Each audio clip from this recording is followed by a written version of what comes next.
Hola, muy buenas tardes. El Grupo de Investigación Literatura y Cultura del Norte de México de la Universidad Autónoma de Chihuahua, en conjunto con la Secretaría de Cultura del Estado, agradece su presencia en este bloque 14 del primer coloquio internacional Palincestos. Les recordamos que pueden dejar sus dudas y comentarios aquí abajo. Y para comenzar con este bloque, me permito darle la bienvenida a nuestro primer ponente, que es el doctor Mario Martín, perteneciente a la Universidad de San Diego, acompañado de su asistente Cristina García, con su ponencia Ciudadanías Invisibles, Invivibles y Heterotopías en la novela disafórica. Adelante, doctor. Muchas gracias. Muchas gracias a todos ustedes y es un placer estar virtualmente presente en esta experiencia. Agradecimiento para todos los organizadores, especialmente para Mónica Torres Torrija. Antes de empezar, quiero hacer una brevísima aclaración con respecto al título. Debido a la restricción de tiempo, me voy a concentrar en una sola novela de todo este corpus muy abundante de lo que es la novela de la diáspora mexicana de los últimos 40 años. Son más o menos 62 novelas las que he tenido registradas y de una migración de mexicanos, principalmente Estados Unidos, de más de 1 millón en los últimos 50 años, según el CONACYT. Entonces, es parte de un rescate y de un trabajo que estoy haciendo, digamos, más amplio. Pero este libro, esta ponencia la dedico especialmente a un neochihuahuense, que es Luis Arturo Ramos, y a su novela Los amigos de Mickey, en los cuales, en esta novela, él desconstruye todas las cloacas y las estrategias de exclusión, de marginación y explotación de Disneylandia como arquetipo del sueño americano. Entonces, es realmente lo invisible y lo invivible, pero aplicado a esta novela. Tenemos algunas transparencias en PowerPoint para demostrar qué tan importante es la denuncia que hace este autor con respecto a Disneylandia. Es un fenómeno cultural único que ha marcado todo el siglo XX y el presente, ¿no? Cristina, ¿quieres? El fenómeno Disney es realmente una corporación mundial que tiene, el año pasado tuvo 60 billones de dólares de ingreso anual, según el Wall Street Journal. Es la primera empresa de entretenimiento y deportes, cinematografía, cruceros, es multinacional.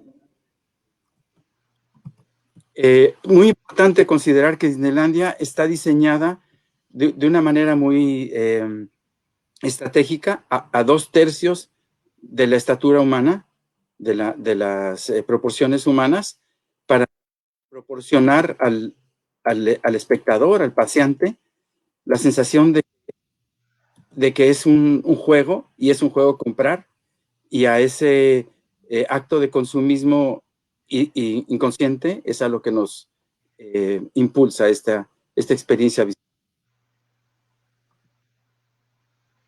Es una ciudad de contrato y una ciudad de mercado que garantiza mucho isomorfismo. Todas las formas y las estrategias no salen de la escala.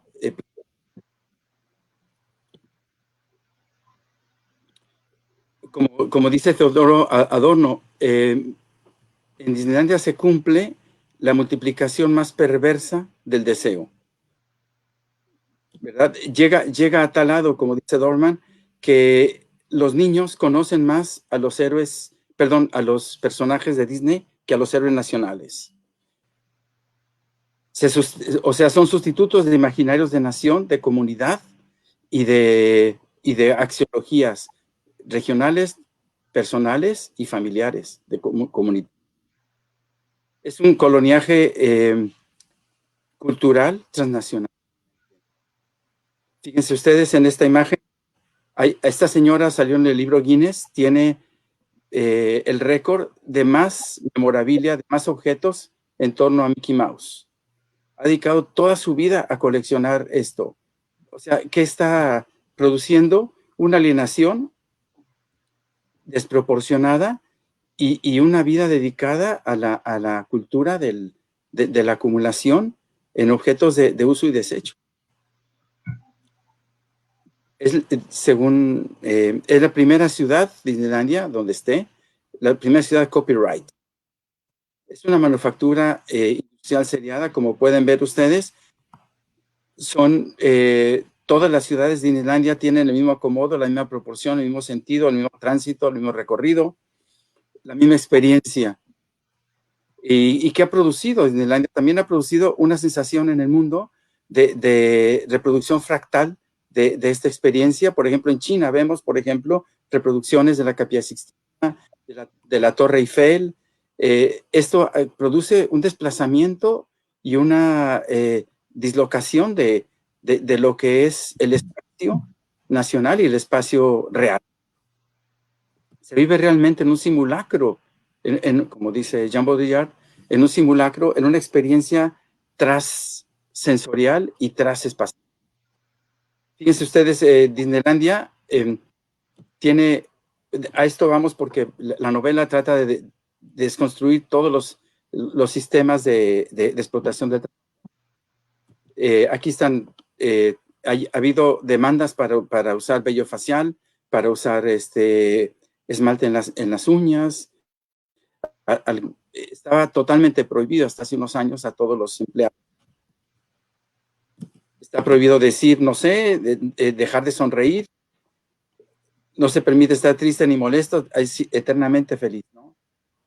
La talla, por ejemplo, para los animalitos y las botargas es de 1,25, o sea, se contrata a enanos. Y las demás personas que son actores de otros personajes, aquí está la talla. No debe exceder las 2/3 partes de la estatura de un niño. En todo, no son considerados empleados, sino actores. Así se reconocen. Fíjense, Walt Disney ha sido reiteradamente propuesto para el premio Nobel porque propone un imaginario sin conflictos durante la Guerra Fría cuando nace, y porque propone una neutralidad social y política, una despolitización que a mí me parece gravísimo, considerar una sociedad amorfa, neutra, inocua, y eso considerarlo una contribución a la paz. Es una transparencia ideológica lo que está proponiendo. Pero como dice Jameson, ningún acto es inocentemente político, aún el vaciamiento del sentido político. Les pongo aquí un ejemplo de cómo Coparmex y otras corporaciones nacionales y transnacionales han adoptado el modelo de este modelo coercitivo y persecutorio y de explotación laboral de Walt Disney como modelo porque produce el momento mágico. Pues la novela proporciona esa pulcritud, esa pulcritud administrativa al contratar enanos bajo condiciones panópticas. Los mismos empleados transitan arriba por las superficies euclidianas y abajo están los túneles subterráneos de la marginación, las cloacas de la ciudad. La experiencia heterotópica, ¿no? Disneylandia se presenta como disfraces de la felicidad sin sentido, con un relleno humano deshumanizado. Es una alegoría carnavalesca del país ficticio más feliz de la Tierra. Son existencias marginales de los amigos de Mickey Mouse, de sus disfraces para arreglar su explotación laboral, como simulacros humanos de inmigrantes en busca de una ciudadanía vivible en una tierra que es considerada la tierra de promisión y la meca de la felicidad. El valor de Mickey globalmente representa la falsa civilidad norteamericana, así lo explica el jefe de empleados de Disneylandia en esta novela. Mickey es la categoría y la única respuesta a quienes pretenden que permanezcamos en casa ignorando los males. Pero somos generosos. En respuesta, hemos construido la casa de todos, Nuestro lema debe entenderse como una invitación, un llamado a amigos y enemigos. Vengan todos a esta su casa. Welcome home. El punto nodal en la novela es revelar y descubrir los disfraces de las vidas excluidas, perseguidas, condenadas, ese mundo heterotópico, a las cloacas de la felicidad industrial de mayor consumo alienante en forma. El secreto lo revela un fotógrafo llamado Jesse, que es el que toma las fotos de los niños con las botas. Dice, estoy de acuerdo. Si el mundo supiera que Mickey es un enano, empezaría a desmoronarse, porque en esa proporción empieza a tomar dimensión todo el sistema de la explotación laboral de trabajo. Martín Camps dice que las novelas de Luis Arturo Ramos son escenarios de sus propios monstruos. Y aquí se vive dentro del monstruo, es aún mayor. En estas botargas en las que no se tiene contacto físico del ojo del que está en la botarga con los espectadores, sino a través de una cámara, se mueren de ataques, de un paro pulmonar y de un ataque cardíaco, dos de los personajes. No hay ninguna experiencia funeral, ningún sentido, ningún protocolo a la muerte de ellos. Simplemente se desechan como se desecha una botarga dañada. Además de que escogen personajes clínicamente enanos, les impiden en lo civil y en lo privado toda comunicación con el mundo. Unos y otros quieren comunicarse personal e íntimamente a través de esa cámara. Ese es el único contacto que se tiene con el mundo. Si Disneylandia es un engaño perverso, el eje del engaño son Mickey y sus amigos. La experiencia laboral humana se convierte a una expresión desechable, de humano desechable, usable. Es un contenido invisible, pero también invivible. Los uniformes están hechos a la medida del hombre, pero el hombre está hecho a la medida de los procesos de... El verdadero infierno es vivir debajo de la piel de la... Para pagar sus culpas reales. El infierno de esa otra piel es un infierno a la medida de su talla. Toby afirmaba, hoy el cáncer que me mata por dentro empieza en la piel de esta botarga, y seguía saludando y tomando fotos con los niños. Se descodifica a Mickey en esta experiencia como un personaje perversamente apocalíptico dentro de una apariencia amigable. La verdadera marca, dice la novela, que Mickey es la verdadera marca de Caín por la separación entre los dedos medio y anular, característico de la acontocracia. Levantar la mano para Mickey no es solamente un saludo, es una amenaza. Todos la confunden como una bienvenida. La ciudad subterránea es una experiencia heterotópica, un tumor, un meandro de la ciudad y de la ciudadanía que busca el pursuit of happiness. No es diferente a un sistema carcelario panóptico, debido a la reclusión vigilada, sancionada y a la desvinculación del cuerpo social. La heteropía se extiende hasta el espacio privado, sus casas. El edificio donde viven estos personajes es un arquetipo de todos los expulsados de países invadidos por Estados Unidos, que son los potenciales empleados para los intestinos de Disneylandia, a donde irrumpen los leprechauns o los leprechauns con una hacha para destruir las evidencias, y detrás de ellos, disfrazado, vienen agentes de la FBI para destruir todas las fotografías que pensaba dar a conocer Jesse al mundo, y por la cual había pedido $100,000. El mensaje final resulta ambiguo. Si el chantaje representa una recuperación social de los explotados, se concluye que no es posible, no se tiene derecho ni siquiera a la equidad ni a la venganza. La justicia al servicio de las empresas globales es una oportunidad para demostrar lo que rellena el espacio de la botarga. La explotación humana es un servicio para sostener el capitalismo voraz de Disneylandia. Esta novela descodifica la felicidad como un producto industrial, como commodity, revela prácticas de control, cohesión y sancionamiento a través de la poética del espacio. Es una sinécdoque de todas las miniaturas de migraciones de todos los. Es una leve de imaginerías pastiche, sin causa transgresora, sin teleología, un carnaval que no remedia nada, que no se levanta contra nada y que todos los días se reproduce de manera idéntica. Pero en dirección contraria desfilan todas estas existencias por el submundo, por el inframundo, pero impecablemente uniformadas, impecablemente lúdicas, como expresiones performativas de identidades de la felicidad como consumo internacional y el bien común como artefacto de consumo. La imaginación es como una Arcadia en manos de una empresa transnacional dentro de rituales contractuales de felicidad. Es una ciudadanía sin tiempo, de mitos instantáneos, con una sola restauración, la foto del día.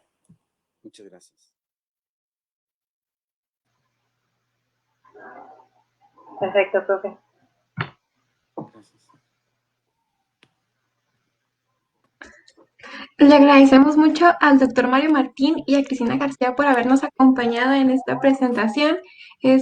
Para continuar con nuestra siguiente ponente, les quiero presentar a la maestra Arely Ramírez, perteneciente a la Universidad de Texas, con su ponencia Los orígenes del Spanglish. Adelante, maestra, muchas gracias. Gracias, muy buenas tardes. Hola, agradezco al Festival de Arte Nuevo y a todo el comité organizador este espacio cultural que nos brinda la oportunidad de compartir nuestras perspectivas.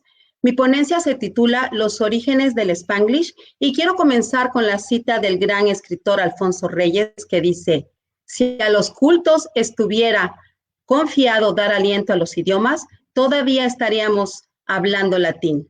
Y cierro cita. Somos lo que hablamos. La lengua es acción, tiene vida, evoluciona constantemente y es una necesidad biológica y social que otorga un sentido de pertenencia al sujeto. El Spanglish, mezcla de lenguas difícil de precisar, es un fenómeno que tiene una larga data y es la manifestación más atractiva para definir actualmente la identidad latina en los Estados Unidos y aún en las zonas fronterizas del norte de México. No es un fenómeno lingüístico exclusivamente que suceda al cambio de código voluntario por parte de los hablantes bilingües, del español y del inglés, sino que también es un fenómeno cultural que en las últimas décadas ha traspasado fronteras debido a la presencia sobresaliente en las industrias culturales.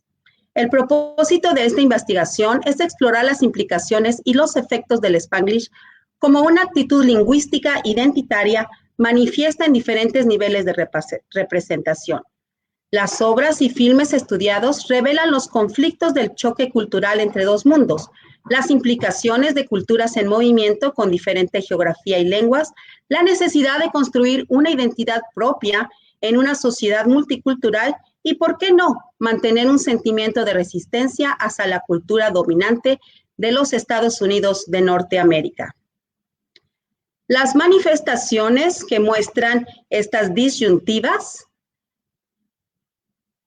ante la necesidad de un código comunitario, identitario, son la novela La breve y maravillosa vida de Oscar Wilde, de Junot Díaz, los poemas Graduation Speech, de Tato Laviera, y I Am Joaquín, de Rodolfo Corqui González. Los filmes Real Women Have Curves, de Josefina López, y El hijo desobediente, escrita y dirigida por Humberto Gómez Landero. Para esta participación me enfocaré en este último filme que proyecta el tan polémico fenómeno del Spanglish. Recurrir a estos manifestaciones culturales para orientar el análisis y la discusión, significa también que este fenómeno se legitima cada vez más, reivindicando a su vez la oralidad como un ejercicio literario.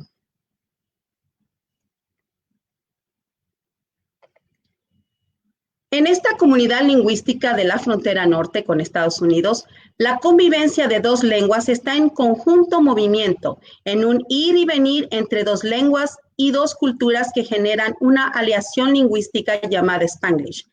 El pensador y teórico Homi Bhabha ayuda a identificar conceptos claves de representación y transición para comprender el surgimiento de una cultura intermedia, por decisión propia, suspendida firmemente entre la cultura de origen y la cultura dominante estadounidense a la que tienen que enfrentar e inclusive resistir. Por un lado, los agresores la desvalorizan por considerarla bastarda, lengua de los pobres casi analfabetos. Por el otro, críticos y defensores del Spanglish, como Ilan Esteban, aseguran que es una lengua franca que unifica a los latinos de diferentes zonas geográficas y les otorga una lengua en común, única y propia, la cual se reivindica debido a su uso creciente, no solo en los medios de comunicación, sino en las representaciones literarias, cinematográficas y populares. Para Esteban, el más destacado defensor del Spanglish, la transformación de una lengua callejera a un fenómeno cultural es fascinante. A favor o en contra, lo cierto es que hoy en día el Spanglish es una realidad lingüística con autoridad e identidad propias. El Spanglish registra su origen desde 1848. La mayoría de los autores que escudriñan el tema coinciden que el fenómeno del Spanglish comienza con la firma del Tratado de Guadalupe Hidalgo y por consiguiente la anexión de Texas, Nuevo México, Arizona, Colorado, Utah y California a los Estados Unidos de Norteamérica. Cabe resaltar que el efecto inmediato de la anexión de estos territorios implicó un cambio de estatus en los pobladores de dichos lugares, convirtiéndolos en extranjeros de la misma tierra que los vio nacer, como lo ha declarado Esteban. La generación de extranjeros de 1848 accedió a los cambios implícitos por la anexión de sus territorios a los Estados Unidos, aunque mantuvieron su lucha por perpetuar su lengua madre, que es la identidad más genuina de todo ser humano. Encontrar ese balance del mestizaje lingüístico y cultural fue en ese entonces, y continúa siendo así hasta el día de hoy, un proceso difícil de llevar a cabo. Homi Bhabha, un teórico afín a las vidas en los bordes, plantea que el vivir in between, o sea, en un espacio intermedio, genera un fenómeno intersticial de culturas en movimiento, que a su vez promueve nuevos signos identitarios.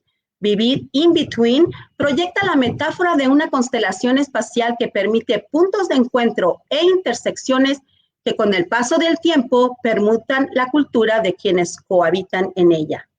La lengua no es un hecho natural, sino un sistema de comunicación inventado por el hombre que otorga identidad. Lo que es teóricamente innovador y políticamente crucial, como lo afirma Bhabha, es lo que surge en la articulación de las discrepancias culturales.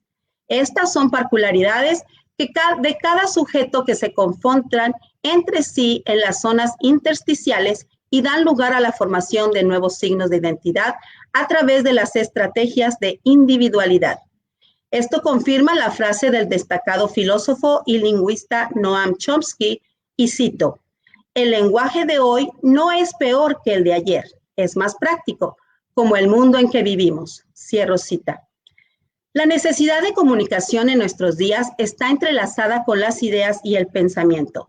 Esto conlleva no solo a la tarea de transmitir un mensaje eficiente, sino mayor aún, influenciar a la sociedad por medio de la lengua y penetrar así en su ideología y por consiguiente en la esfera política. Estas discrepancias culturales e interpeladoras están encarnadas en los personajes y en las voces poéticas de las dinámicas textuales. La lengua tiene una intención y está compuesta por intereses ideológicos y políticos.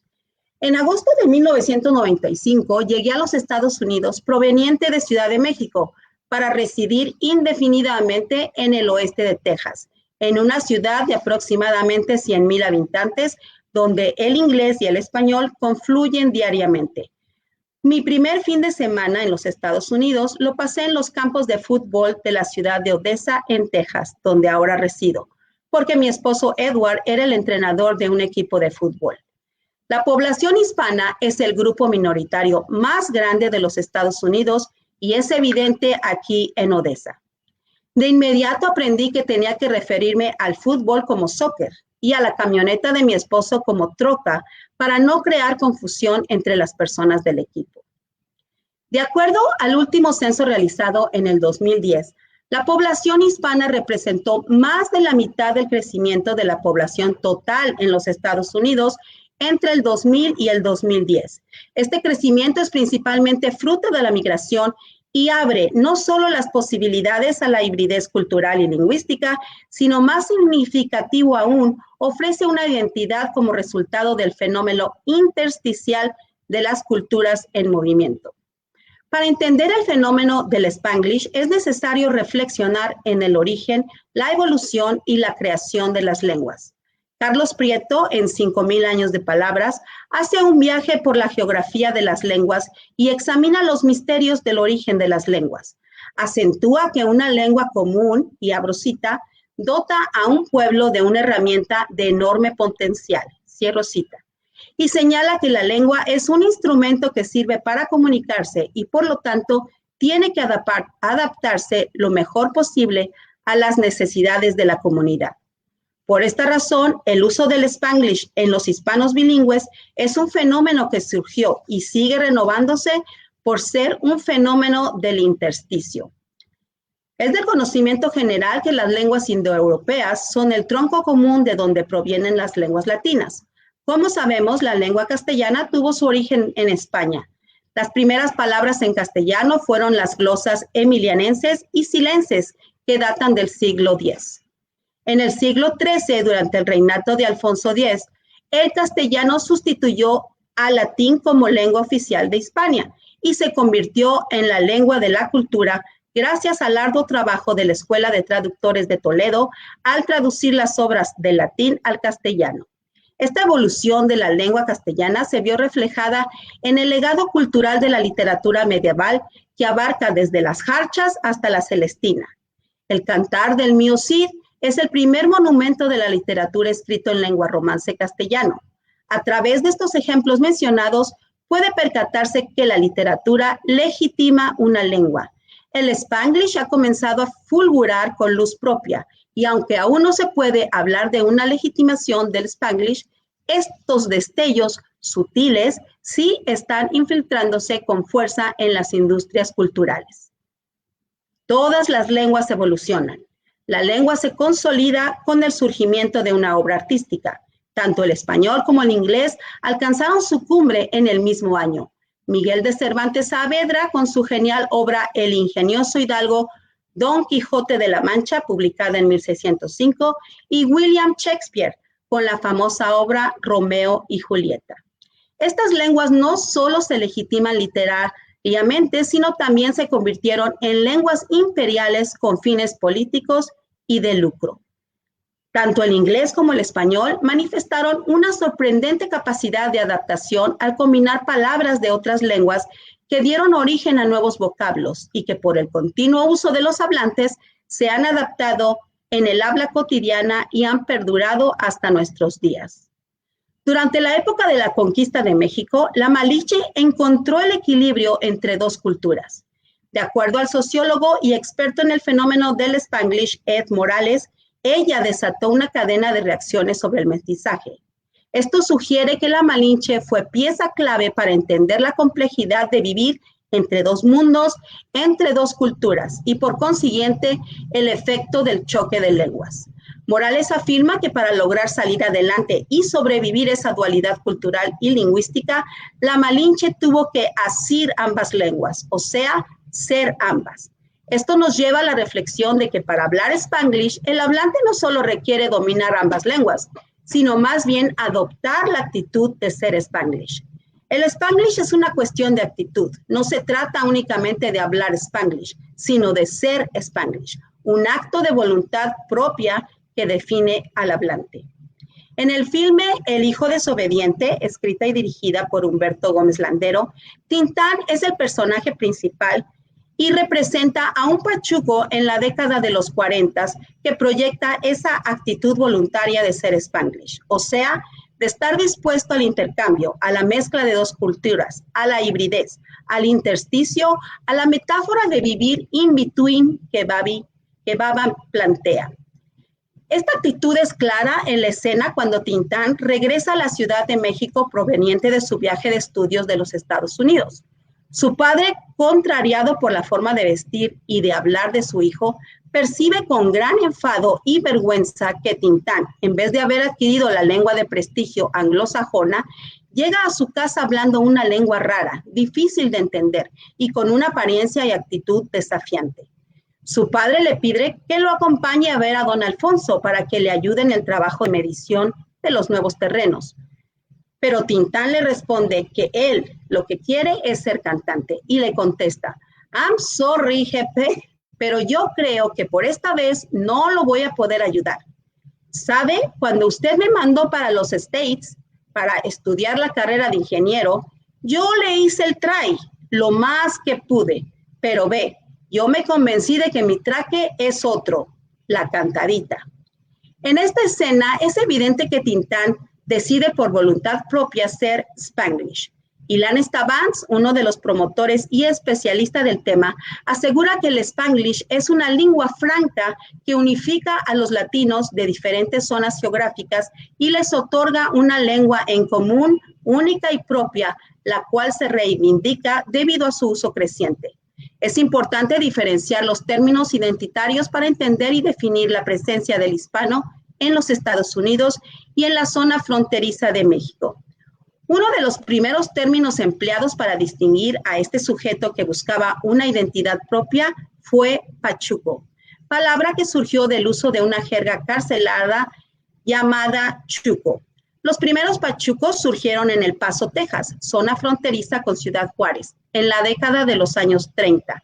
Personajes como Tintán consolidaron esa figura de identidad fronteriza y la llevaron hasta la pantalla grande, en un gran número de filmaciones. Era este el periodo de tiempo que destellaban las primeras señales del deseo por encontrar una identidad. El Spanglish es, por tanto, el vehículo más viable para reivindicar esa manifestación identitaria cultural y política. Silvia Betti afirma que, abro cita, el Spanglish nace, pues, como estrategia comunicacional propia que expresa también a través de esta conducta verbal su identidad in between. Cierro cita. Por más que se quisiera mantener al Spanglish ignorado, su presencia es real en todos los aspectos de la cultura. Martha Fairclough plantea que, abro cita, el Spanglish es una metáfora para una nueva forma de vida, un espacio cultural cuyas fronteras parecen no tener límites. Cierro cita. Esta nueva forma de vida se presenta en manifestaciones culturales. Más allá del nivel lingüístico, la función del Spanglish también conlleva connotaciones sociales y culturales. Mediante su uso, sus hablantes expresan identidad colectiva y reafirman su sentido de pertenencia a un grupo. Las obras literarias, canciones, expresiones artísticas y debates políticos son evidencias importantes de la participación activa y de la representación valiosa de los latinos. Ávila enfatiza que la lengua tiene que adaptarse para cubrir las necesidades de una comunidad. Esta declaración confirma la vitalidad de la lengua, que a su vez está intrínsecamente conectada con la interacción híbrida propuesta por Baba. En un contexto interconectado de fisuras culturales, este teórico distingue lo que él tipifica como tercer espacio, un dispositivo elemental para sostener que es ahí donde el Spanglish surge y encuentra su fuerza. El fenómeno del Spanglish es una opción para estas comunidades que desean manifestar su cultura híbrida, donde la oralidad es un vector esencial porque viene de la calle, del barrio, es una jerga desclasada, que a su vez economiza el uso de ambas lenguas. Ser Spanglish es vivir entre dos lenguas, dos culturas. Desde ese tercer espacio, ejemplificado en el cine, la música y la literatura, gravita la representatividad de un sujeto que encarna dos culturas en movimiento y que a su vez interpela y negocia su identidad política. Eso es todo. Gracias. Muchas gracias. Le agradecemos a la maestra Arely Ramírez por esta tan interesante ponencia que nos acaba de presentar.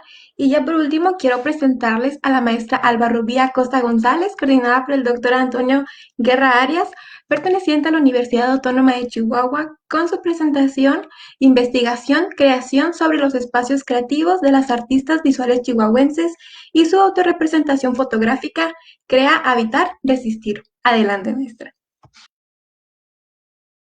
Que he estado realizando a lo largo de 3 años tiene que ver con espacios de las artistas visuales chihuahuenses y su autorrepresentación a través de la fotografía. Es necesario resaltar que esta investigación surge en 2017 ante la necesidad de visibilizar la figura de la mujer artista en Chihuahua. Históricamente contamos con grandes talentos artísticos, pero en el caso de las artistas visuales, sabemos que se tiene cuenta de muy pocas figuras, de muy pocas de ellas, y entonces aquí yo me planteé la pregunta, ¿no? Basado en este ensayo de Linda Noslin, de por qué no ha habido grandes mujeres en el arte. No es que no hayan existido, pero los registros sobre ellas, las fotografías, su obra, la documentación, pues es muy poco asequible. Es importante también señalar que esta es una investigación basada en la práctica artística, es decir, una investigación en artes, pero que también vincula métodos de las ciencias sociales. Y bueno, por lo anteriormente dicho, pues esta investigación tiene 3 ejes centrales, que son espacio, género y sujeto. Pues por un lado tenemos a la sujeta en este caso, que son las artistas visuales vistas como individuos, pero también en una colectividad. Es decir, también cómo es el contexto y cómo funciona en esta colectividad. Esto nos conecta también con el espacio, es decir, tenemos diversas dimensiones espaciales en las que se mueve nuestra sujeta, es decir, la artista, como público, privado, simbólico, pero también íntimo y temporal. También en esta estructura tenemos la acción, que en su caso es el proceso creativo, que se refiere tanto al proceso creativo que el artista lleva a cabo en este espacio, pero también la autorrepresentación. Y bueno, para hablar de espacio, como una poética, partimos de Bachelard. Bachelard en su poética del espacio nos dice que el espacio habitado nunca es neutro. Si nos centramos un poco más, nos dice que todo espacio habitado conlleva la noción de casa. Y bueno, la idea de casa es uno de los conceptos básicos de la humanidad, lógicamente.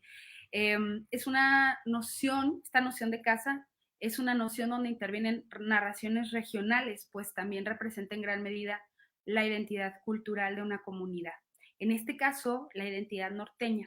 Bachelard toma un texto, un poema de Michelet que se llama El Nido y hace una metáfora sobre el nido como si fuera casa y dice que el pájaro lo construye con su cuerpo, es decir, que en este sentido el nido es la estampa del propio pájaro, pero hay que hacer una anotación muy interesante aquí, aunque Bachelard nos habla de esta metáfora del espacio construido con el cuerpo, pues dice que quien estructura y quien confecciona el interior del nido, pues es la pájara hembra.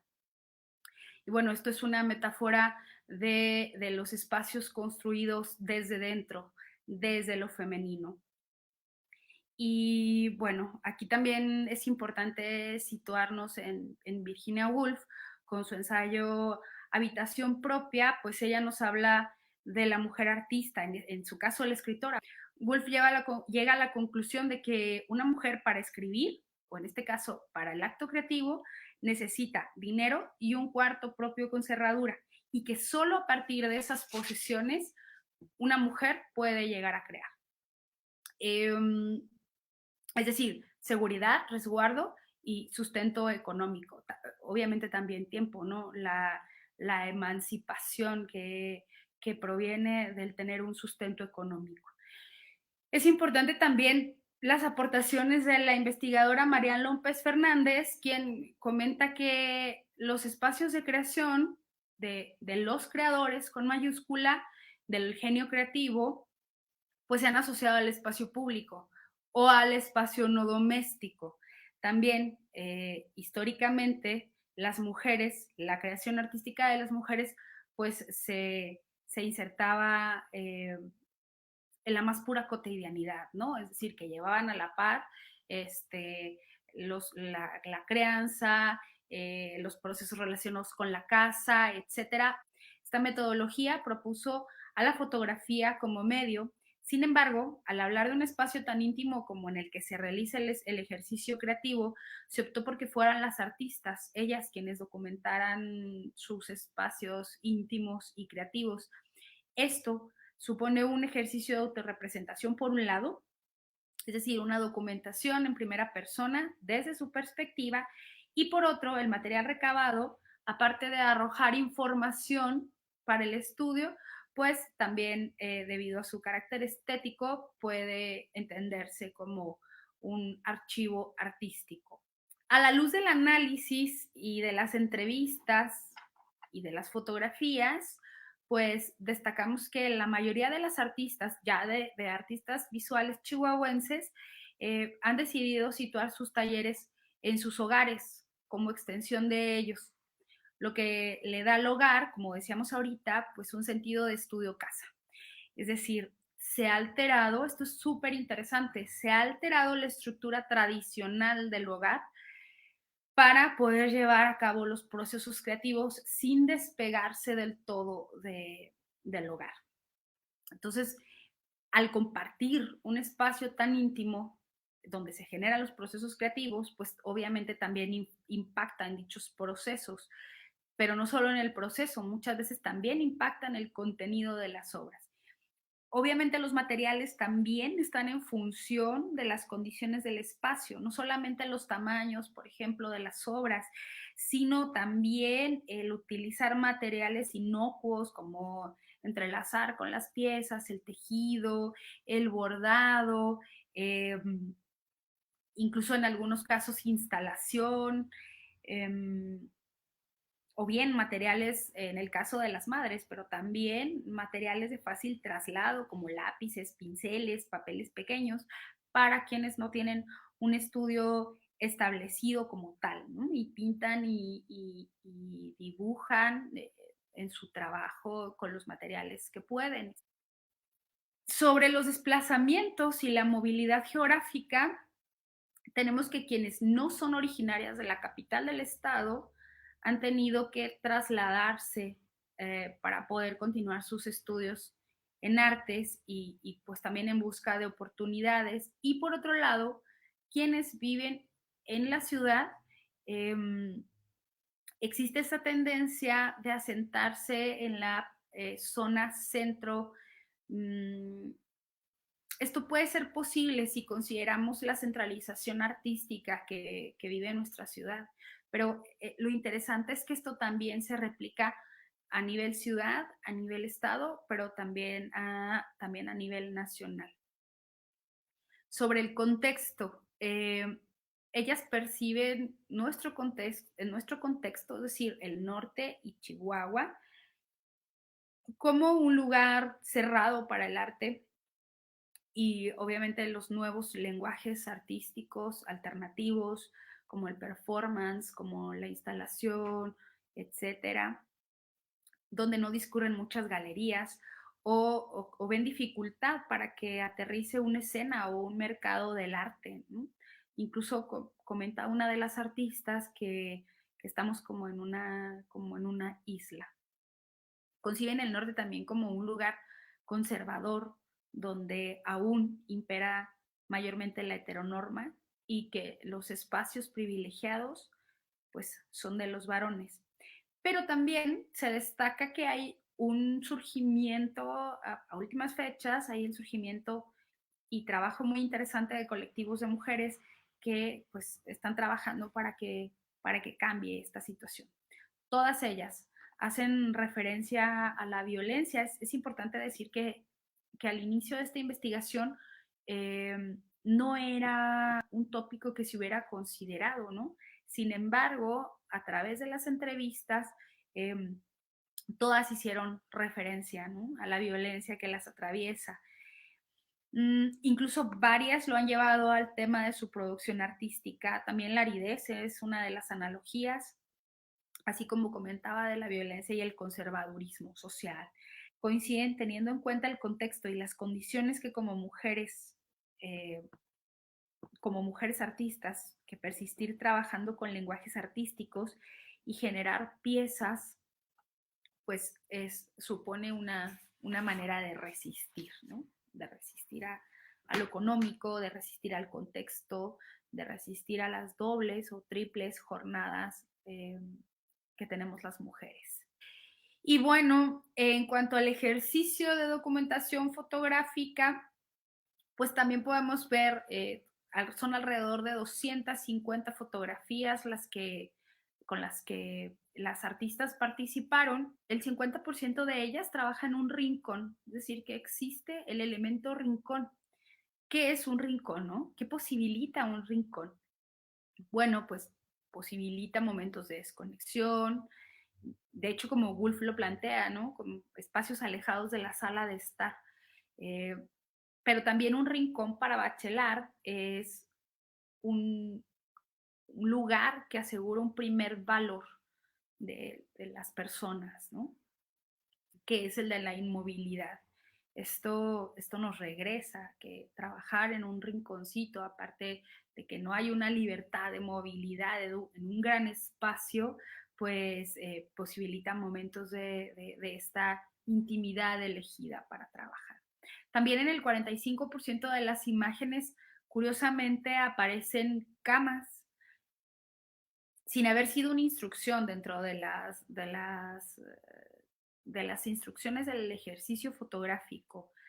¿Qué simboliza una cama dentro de los registros fotográficos de los espacios creativos? Es una analogía del espacio íntimo, pero también nos habla de que más allá de su función concreta, como es dormir, pues en este caso tiene otros usos también, como leer, trabajar, sentarse, descansar, etcétera. Es decir, que las artistas chihuahuenses, al menos, pueden prescindir de respiradores, de caballetes, de racks, en el caso de la gráfica, pero no de una cama. Es como multifuncional una cama en este sentido. Y también pues nos habla de que realmente se realizó un ejercicio de documentar la intimidad creativa. En el 70% de los casos también aparecen aparatos electrónicos como computadoras, lo que nos muestra que dentro de las prácticas artísticas, aunque sean tradicionales, pues la tecnología ya supone una posibilidad de conexión, ¿no? Es una herramienta totalmente imprescindible. Obviamente los materiales y las referencias a sus obras artísticas aparecen en la totalidad de las imágenes, ¿no?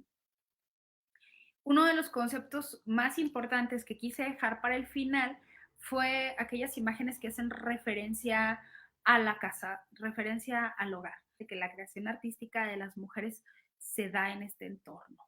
Y que no solo que se da, ¿no?, que se enuncia desde este entorno, que hay una necesidad de enunciar, que se trabaja desde el espacio de la casa. Esto también desmitifica la figura que tenemos todos en la mente de este genio creador, ¿no? Absuelto de ocupaciones domésticas, exento de toda tarea del hogar, suspendido en la nada. También una de las cosas que me gustaría apuntar es que ser visibles va más allá de entrar en los museos y galerías. Es decir, es muy importante esto, pero no solo eso, sino que es importante para nosotras, las artistas, entrar en la memoria. Por ello, pues es imprescindible que nos escribamos, que nos investiguemos, que nos documentemos y divulgar el trabajo de las artistas chihuahuenses. Con esto quiero pasar al último punto, con lo que ya voy a cerrar. Y bueno, a partir de este acercamiento que se da con las artistas y por consiguiente con sus obras y con sus discursos artísticos, caí en cuenta de que muchas de ellas trabajan justamente a partir de estos elementos, ¿no? Espacio privado, íntimo, pero también cuerpo, como espacio íntimo, ¿no? Como el espacio íntimo por excelencia.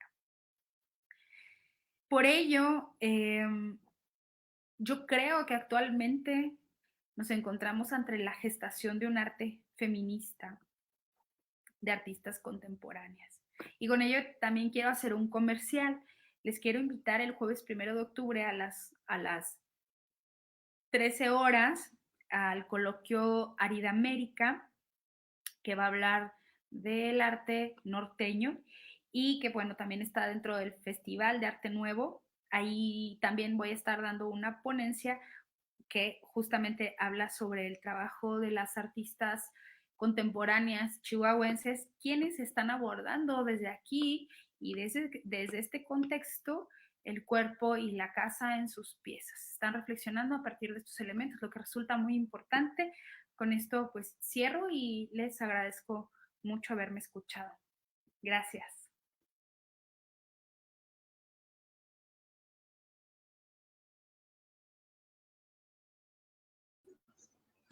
Le agradecemos mucho la participación de la maestra Alba Rubia Acosta González. Ahora se va a iniciar el espacio de preguntas y respuestas. Integramos a todos nuestros ponentes en pantalla. Primero que nada, quiero agradecerles mucho a todos por haber participado en este bloque. Muy interesante, una retroalimentación muy admirable y agradable para su servidora. Aquí tenemos algunos comentarios, tenemos bastante actividad de nuestra audiencia. Un comentario de Mick Disanti, que estuvo muy activa está en este bloque, nos dice que el impacto sustantivo de la educación virtual acelerada en el lenguaje producto de la crisis pandémica. Asumo que este comentario va directo con la maestra Arely Ramírez. No sé qué opinas sobre esto que comenta.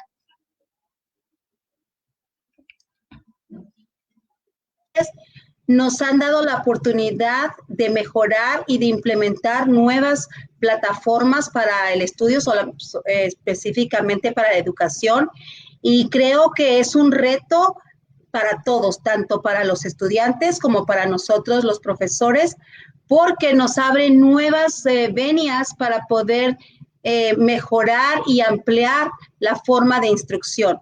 Estamos en un siglo en donde ya nada nos puede parar y solamente tenemos que estar hacia adelante y poder empaparnos de todo esto para poder empoderar a nuestros estudiantes y que tengan otras formas de expresión y otras formas de aprendizaje. Entonces, sí, efectivamente, de los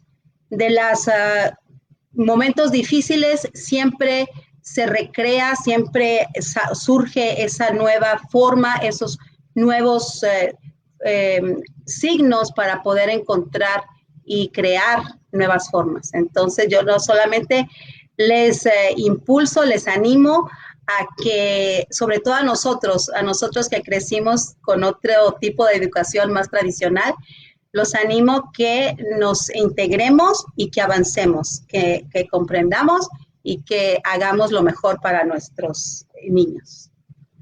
Excelente. Muchísimas gracias, maestra Arely Ramírez. De hecho, tenemos otra pregunta para usted de doña García Chávez. Dice, aparte que le dice excelente ponencia, dice, ¿el Spanglish tiene sus pares con otras minorías migrantes? Bueno, el Spanglish sí tiene sus pares con otras minorías inmigrantes, porque yo hablé específicamente de la zona sur de los Estados Unidos, que por la mayoría de las personas que hablamos el español se da ese fenómeno. Pero claro, hay minorías no solamente aquí, también en nuestro país, México, y en otros países de Latinoamérica como Brasil, en la que por ese cohabitar entre dos lenguas surgen estos fenómenos lingüísticos, porque es lo que todos los días conviven, y en esa convivencia entre dos lenguas, dos culturas, surge esta nueva forma híbrida de hablar. Entonces sí, hay otras minorías migrantes en las que se puede suscitar este fenómeno, y también lo vemos aquí. Es muy interesante ver cómo personas que no son de México, pero que hablan el español, como los cubanos, como los puertorriqueños, como los dominicanos, aún dentro del Spanglish, podemos trasladarnos a la parte norte o a otro estado de los Estados Unidos y ver que cambia porque claramente el español tiene una gran variedad lingüística y regional, y entonces va a ser afectado también en el lugar en donde estemos. Excelente, muchísimas gracias. También por abajo tenemos más comentarios. Uno de Nadia Luevano que dice que los espacios recreativos han dado un giro con Rubí, con esta participación que nos ha dado. Entonces ahí estamos muy agradecidos. No sé si quiera decir algo al respecto.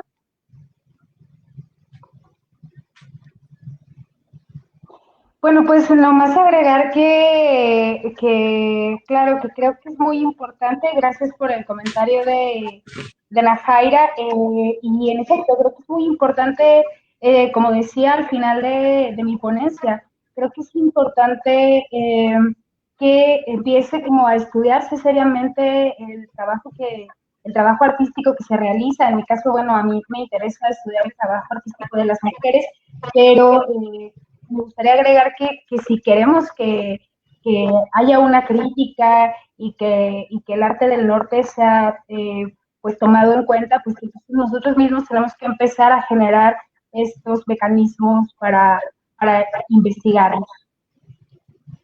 Gracias. Gracias.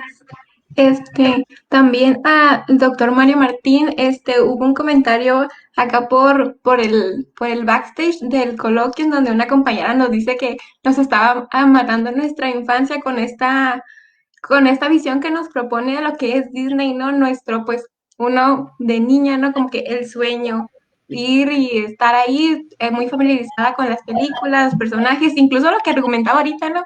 Muchos vemos a pues no conocemos nuestros héroes nacionales, pero conocemos perfectamente a todos los personajes que conforman este universo maravilloso de lo que es Disney. Entonces, si hubiera visto nuestras caras acá del otro lado, todas impactadas con esto que nos acaba de comentar en su ponencia. Pues lamento mucho destrozarles ese sueño de felicidad industrial, pero también en otras narrativas, lo que ha producido Walt Disney, y empatándolo con lo que decía Blanca Rubí, Walt Disney es un perpetuador de los estereotipos heteronormativos del patriarcado, ¿eh? Por ejemplo, La Bella Durmiente, Blancanieves, casarse con un príncipe porque han servido desde los sótanos y desde la humildad y la esclavitud, etcétera, etcétera, ayudando a los enanos en la cueva o en el sótano de la casa. Y entonces todo lo que no es servicio a la burguesía, a las clases hegemónicas, es castigado. Por ejemplo, los úteros vacíos de las brujas, de las viejas, que siempre son perversas y tienen verrugas y nariz de cacahuate y todas estas cosas, son castigadas porque sus úteros no producen. Y en un mundo capitalista, un útero vacío es una expresión histérica, es un cuerpo desechado, es un cuerpo descompuesto. Entonces, no solo es el espacio de Walt Disney, Disneyland, sino también yo diría aquí, perversa categorización de sistemas binarios que ha creado a lo largo de toda su narrativa, de todos bueno, hay algunos que se escapan de este binarismo, los últimos quizá, pero los más tradicionales son eso. Así es, sí. Bueno, ya creo que se nos está acabando el tiempo. Igual para todos los que estén interesados, todos estos trabajos los pueden encontrar en la página web del Coloquio Literatura y Cultura del Norte, por si quieren darles un vistazo a nuestra audiencia más a fondo. Tenemos, en los comentarios nos siguen llegando las felicitaciones por nuestra audiencia. Gracias a nuestros ponentes por habernos acompañado en este blog. Les agradecemos a todos por la participación, nuevamente a nuestra audiencia, y pues les recordamos que tendremos un receso de 1 hora y a las 3 continuamos con el siguiente bloque, que es el bloque 15. Muchas gracias a todos por habernos acompañado en este bloque. Gracias a ustedes. Gracias, hasta luego, nos vemos a la próxima.